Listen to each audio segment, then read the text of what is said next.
something I would want for us to be mindful of. If we want to make sure that the workload is manageable for our students, and even in terms of being manageable for ourselves, it will be important for us to look at where we're seeing similarities and we collaborate in order to help the students to benefit from those similarities. Let's hear from food and nutrition. Yes, I'm here, Dr. Flo, but in terms of what? In The response. theme is fruit. You're doing food and nutrition. What would you be teaching? Okay, one of the things, a lot of things can come out of fruits. Persons, it can be connected to nutrients, wherein it also relate to integrated science, biology. Right. And also look at it in a way of how you can utilize the fruit Mm, themselves to make a meal, mm, in terms of a salad. That could also be. It could be a fruit salad. It could be a combination salad. So that's a way it can lend itself. In terms of colors, in teaching them about the fruits, there are certain colors that connect again to art as well. So okay. So notice that once you start, for example, looking at vocational learning, it's easy to see where multiple disciplines come into play. This is why it's important again for everybody to adopt an interdisciplinary approach to teaching and learning. An interdisciplinary approach to teaching and learning. Once you adopt an interdisciplinary approach to teaching and learning, then it means that at your institution, common planning time would also need to be interdisciplinary in its focus. So at some point in time, various disciplines should be coming together to discuss, to reflect, to plan together so that those connections can be made and students would be able now to transfer competencies. Transfer competencies. All right. So if we want it to be that students are going to be managing the scope of work, it's important for us to begin to assist them in transferring the competencies. So while they need to understand the context within which you're paying attention to a particular theme, they must also recognize where the deviations are. And that's how now it will become just natural for them. Because sometimes what is happening is I have a class and I'm focusing on my subject area. But if I'm not careful, I'm not stopping to think that this one student is literally doing like 8 subject areas, 8 subject areas. And we probably will find that there are some common themes across areas, but there is this isolation. And we see a lot of this happening too when we deal with like research. Students doing research in geography, they are doing research in social studies, they are doing research in a science area, and they end up doing several research studies when they could have done a major research study with different dimensions to it, and those connections are made. So it's easier for them to manage the workload and also for them to even appreciate, you know, the contribution of the various disciplines to their understandings, to their development. Any question, any comment on that? Because I'm going to go to the learner profile afterwards, since I know this was an important area of interest. I can attest to the fact that that is very important. One of the reasons we Woolman's instituted personal development was because we realized at sixth form level that students were not transferring knowledge. Mm-hmm. Um, our vice principal had gone to a wedding of a wealthy Muslim to a Woolman's girl, and very, very embarrassed when the girls came into the wedding so scantily clad, and everybody was embarrassed for them. They couldn't take the information they learned in RE, social studies, clothing and textiles to make a conscious decision that I'm going to a context where women are usually covered up. So I can see why our That's a students. very good one. That situation is really, really helpful, very helpful. And the situation is also bringing to the fore why it is important to help students to understand that they are not being prepared to sit an examination in terms of writing CSEC papers or K papers. The disciplines are actually being used as context to help them to develop character, for them to understand responsibilities, and for them to be able to live in ways that would be considered appropriate and acceptable given particular standards that would exist. So thank you so much for sharing that as an example.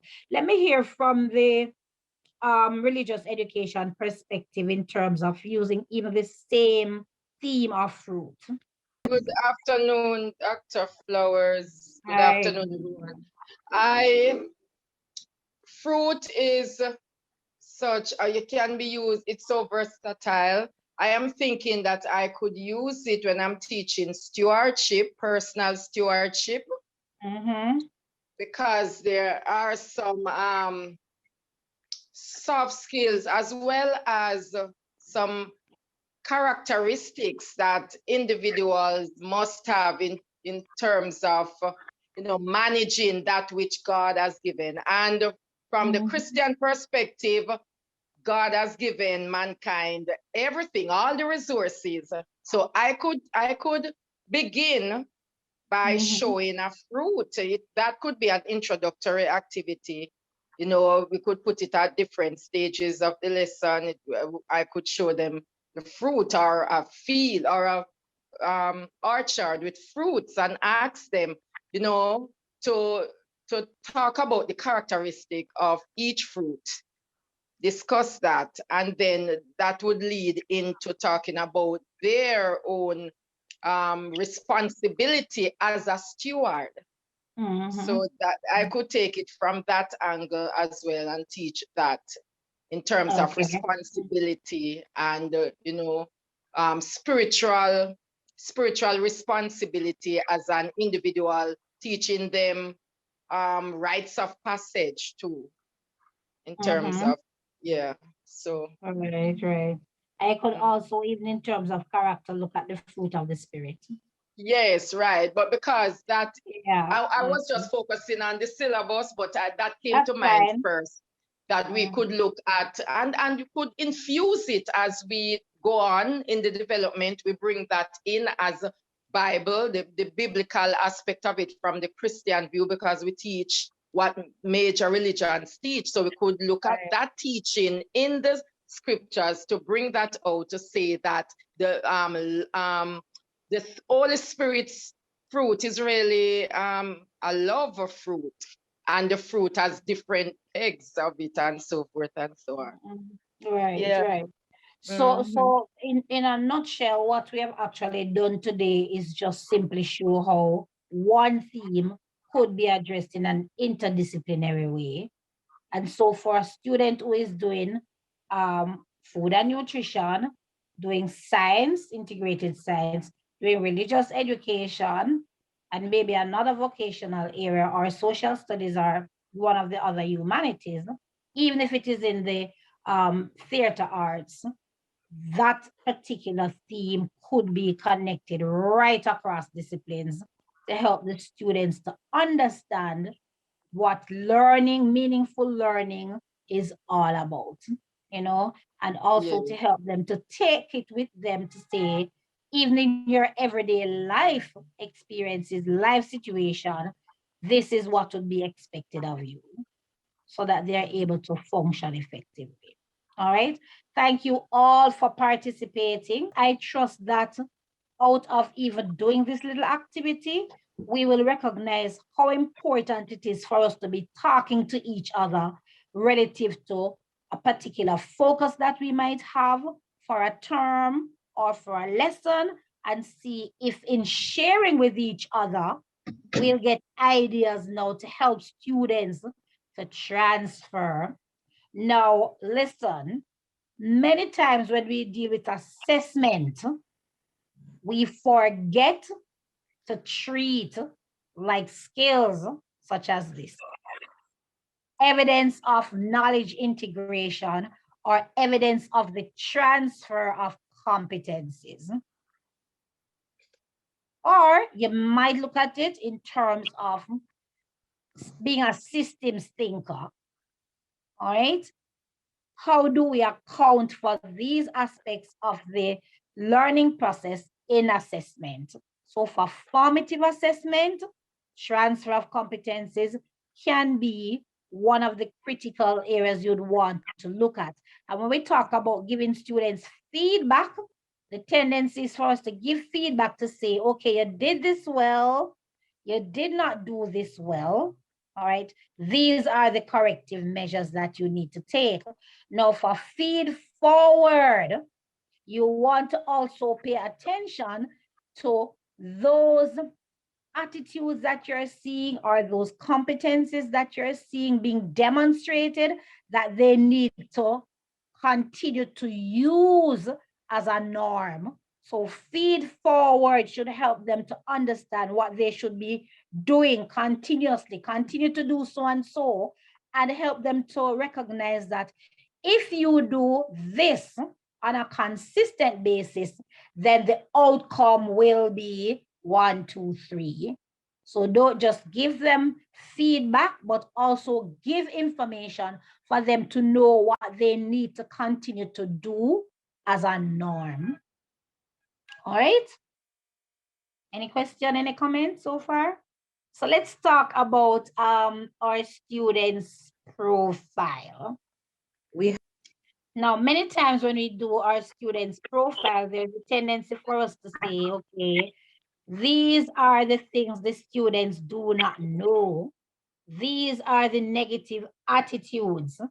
But when you're actually doing a student profile, you're supposed to be looking at the whole person. What are the attributes that they should continue to be portraying? And what are the areas of need? So what should they be learning? What development should be taking place? But you also want to look at the strengths because you want them to be able to use those strengths to help to make the learning process meaningful, manageable for them, as well as to recognize what should be taking place on a continuous basis. So it is important for us to check how ready the students are for the learning process. What's readiness? So we are not to be limiting our focus on readiness to be just the knowledge that they have about the discipline and the gaps that they have about the discipline. All right, so let me get some feedback from persons now in terms of the presentation I would have done at the forum. Some areas for consideration would have been shared. Can I get some feedback in terms of those areas and whether or not you have been making use of the information to support how you're dealing with profiling your students? Anybody? While I wait on the others to share, let me just go ahead and share something that stood out to me. It is the emphasis on identifying something positive about the child and using it as a springboard going forward. And you'll find that it really motivates that child and it can motivate others as well. Because sometimes they feel like I just can't do anything. I'm not talented in any area. But as you highlight that skill or whatever that child is good at, another child may look and say, you know, I can do that. I can actually do something, and it motivates them as well. So that really stood out for me. Thank you so much for sharing. Is there anybody else?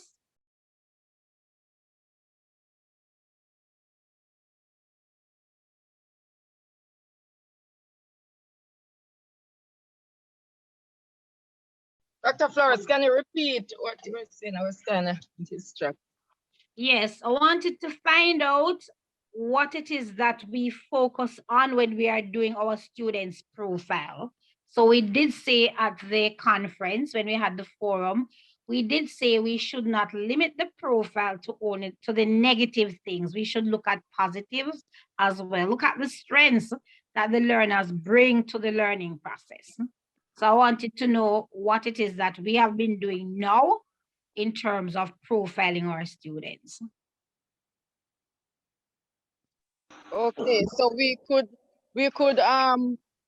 well, certainly for me, I examine, what the strength of the student in terms of performance coming up from the level that the child is coming from, and then highlight that, use that too to see how best what improvement I can make as a teacher. You're looking at this student in terms of his abilities and talents, and then focusing on what I can do. How can I bring this student to another place in terms of what this child comes with already? So I'm not just looking at the negative improvements for the negative things, but also how I can add value to this child who has come with so much giftings and abilities, and how to continue that through how I interact with the student. Okay. Good evening. I'll go ahead. For me, more so it's like for grade 7, I recognize that there are a few students, and I've been looking at them. They are very quick at responding. So, but it tends to turn out negatively sometimes when they are doing like assessments and so forth, because sometimes they respond so quickly and they miss stuff. So what I have been doing, I've been looking at their response and saying, okay, it's very good, John, that you have responded very quickly to the question and so forth, because they want to finish. But then also looking at now how I can improve their answers, are critical thinking, to say that they need to spend more time really, on responding. But I have to also zone in at their quick response, especially for the boys, because we know sometimes they may not want to answer sometimes in class, and you don't want to shut them down. But at the same point, you also want to kind of settle them in so that they can, spend some more time to maximize the marks that they could get. So that's one way that I've been looking at, the whole profiling and trying to build upon that. Yes, they're responding, but they need to, maybe slow down a little bit, but you don't want to slow them down and shut them off any at all. Yeah. Okay. So well, for me, I want to thank you. Go ahead. Yes, for me, Dr. Flowers, I want to thank you for just sharing in the last time we met about the importance of group work. And I have taken that on. Normally sometimes you allow them to choose groups, and that's good, and we keep changing the groups, but I've decided for this time to let them work in a group and learn to love each other, learn to work with each other, learn how to share. And so even in terms of a group project where they have a video, different ones have different skills. Right. And some, like for this term, I've given all the groups names that they need to allow, God to help them to live up to. So inside of a group called Love, we discuss character in terms of, what the virtue is that the group is named after. But say a child is very good at editing. That's her strength. But another girl would be good at put it in an art form. So when they start celebrating each other's strength, then that's a part of seeing their profile built up. They're celebrating their strengths, and even the child who doesn't do any work, what did you all do to help her? Because her profile is has some negative implications. But what is the group doing to help us? I want to thank you for encouraging group work. I got that from you the last time, and it has been working well. All right, great. So in light of what has been shared so far, it is important for us in profiling the learners to understand learning style beyond the use of the senses. Many times when we talk about students' learning style, people will go to, I am an auditory learner, I am a visual learner, and I'm a tactile learner. And that is just one little bit of it. It's just how do I make use of my senses in learning, and which of the senses do I tend to use a whole lot? What's my preference there? Because God has designed us to use all of our senses in the process of learning. Many times too, when people say, oh, I am a visual learner, they are waiting for somebody to give them the visual. But visual learners tend to do their own sketches and not depend on people to be creating the visuals for them. So here is where we need to go when we are profiling the students. It's important for us to help them to know their learning style. We need to know their learning style preferences, but they also need to know their learning style preferences. And here is a learning style that you want to consider. It's called my cognitive style or my mind style. So you see those learners, Sir Johnson, you see those learners who are very, very impulsive.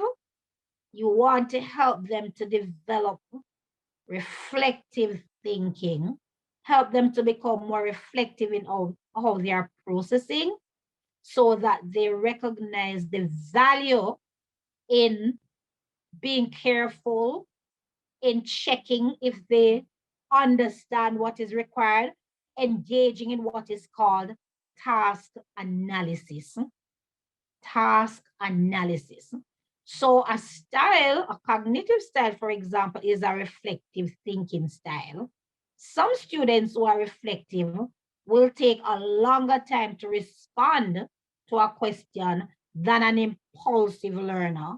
So you want to help them to now recognize how to operate within context. Nobody's hurrying you.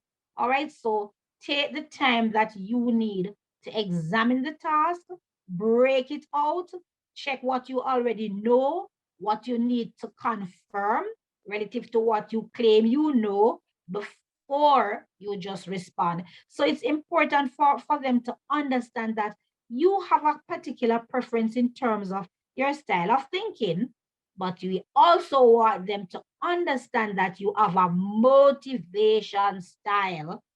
You tend to be motivated by a particular situation. So some people are motivated by relationships.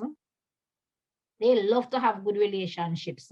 And so once everything is working well in the group for them, they're going to do well. Some people are goal oriented.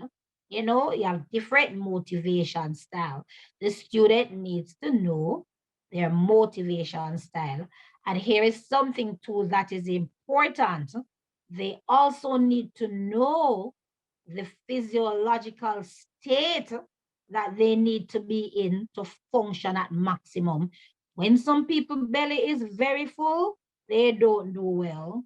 When some people very hungry, they don't do. They need to know, you know, if I eat a lot of a particular kind of food, I tend to shut down. What is it that keeps me physically alert?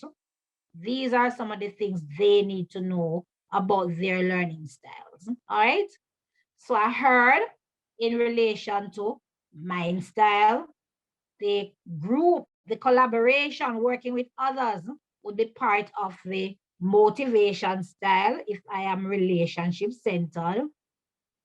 But we are also hearing about the aspect of it in terms of sensory preferences, and all of these preferences operate together to help the student to be effective.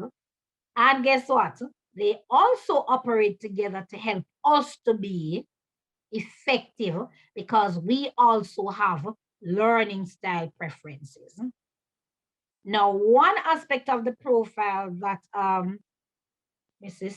French mentioned has to do with students' knowledge base where the discipline is concerned. So we're looking at students' readiness in terms of their knowledge base. But you also want to look at students' readiness in terms of now background experience, social readiness, especially for the group work. What's going on emotionally, physical readiness.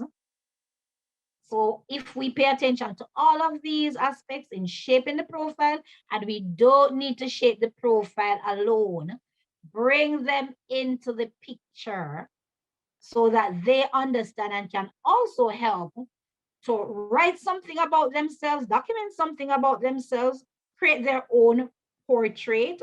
Sometimes they're doing a portfolio and the portfolio will ask for them to write a profile of themselves, help them to understand who they are as learners, and now shape those activities with options so that they can literally pull on these styles to help them to be successful. All right. So remember, when we're looking at the profile, go back to scripture. Whenever the scripture is describing somebody, if we go to the story of like Hannah, for example, remember when the Bible is describing Hannah, all kinds of things will have been mentioned. Go back to Samuel, we'll see a whole lot of things mentioned. And even when you'll read the scriptures and the scripture talking about the reign of a king, you'll see where the scripture will take us right back to who is the mother? Who was that person's mother? You know, what is the background? So we also need to know the level of support that the children have. How easy is it for them to access the internet? How easy is it for them to get help at home? You know, and if we get these pieces of information, then it will allow them to take greater responsibility for their learning because they can now use the information to shape their learning plan, shaping their learning plan. All right. So the Ministry of Education will have provided a template that can be used to help students to shape their learning plan, where they have their own goals, their profile is there, their goals would be there.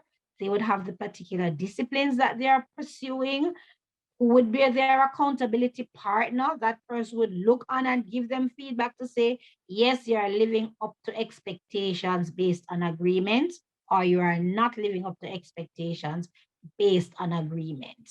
All right. And then for them to document their reflections as they work towards achieving their goals.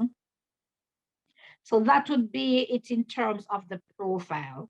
The last thing we had said, make sure for every learner, so we talk about their talents, gifts and talents too, as a part of their profile. Remember, learners need to become leaders, and they can lead in an area. So we can move away from the traditional approach where once we give a group work, we talk about this person is the leader as the scribe, the reporter, you know, those traditional stuff. And we have the overall team leader. Now we're operating using a blended approach. We are using an approach where we're online and in some instances only online, some instances online and face-to-face. Who will be the member of the group will serve as that maybe support for the others to follow through with activities.